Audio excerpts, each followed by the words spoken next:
So, if we're supposed to root for the good guys, why are the bad guys written so much better?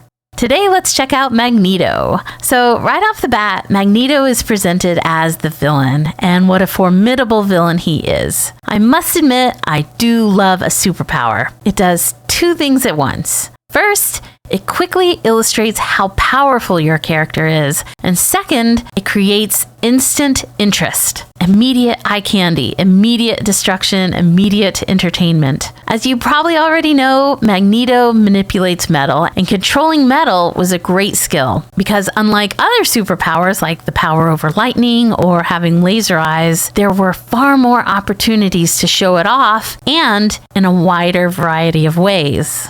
Think about it. Metal is everywhere. Guns, knives, the iron content of blood, rebar, cars. I think the only other material more prevalent around us is plastic. In fact, that would be my superpower. The power to manipulate plastic. You thought you were going to eat your froyo in peace? Little did you know your spoon has now become a deadly weapon.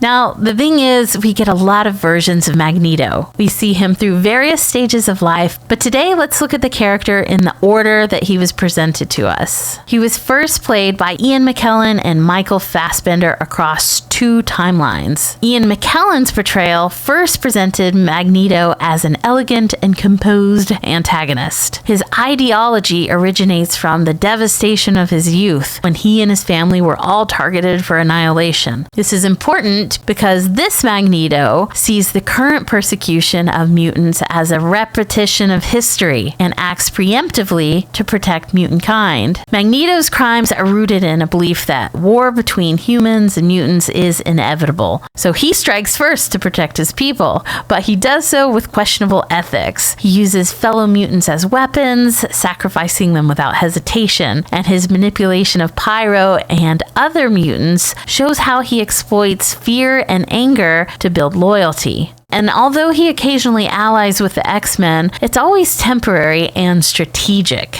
because his ultimate goal is to never find himself in the position he was when he was young. And the means are justified because anyone willing to do that to him again forfeits any mercy. And this mindset makes for some pretty impressive moments throughout the X-Men movies. Michael Fassbender's Magneto, in contrast, is a man forming his beliefs. He's introduced to us in X-Men First Class, and he begins as a man bent on revenge, and he's hunting down the people who hurt him in his youth. This version of Magneto is one of the more satisfying Magnetos to watch. He is absolutely ruthless. Almost all of the scenes where he is left alone with an enemy mimic your own fantasies about revenge when you just let your mind wander and think up outrageous scenarios where you'd show them.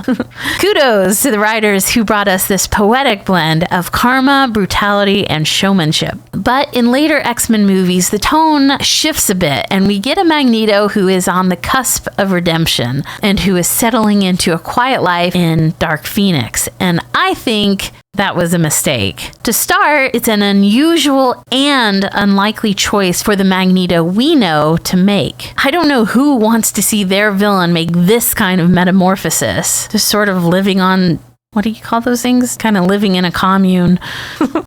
The tendency in modern entertainment is, unless it's an outright horror movie, you rarely see a true villain. You see anti-heroes. And the difference between a villain and an anti-hero is an anti-hero lacks traditional morality, but really, deep down, still has a goal that aligns with good. They might lie, cheat, or break the rules, but they usually fight for a cause that helps others in the end. A villain, on the other hand, fully embraces harmful actions, and I think they are necessary.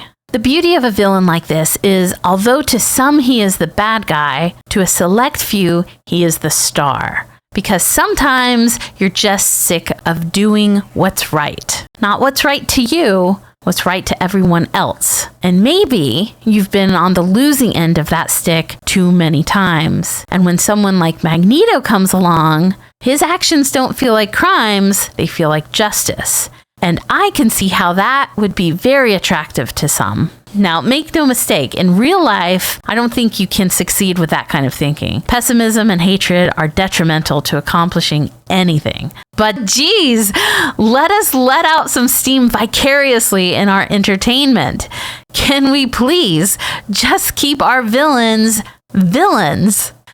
In the end, Magneto stands out as one of the strongest characters in the X-Men series. Although his actions are shocking to some, to others, he is the hero. Let me know what you think. Thanks for watching.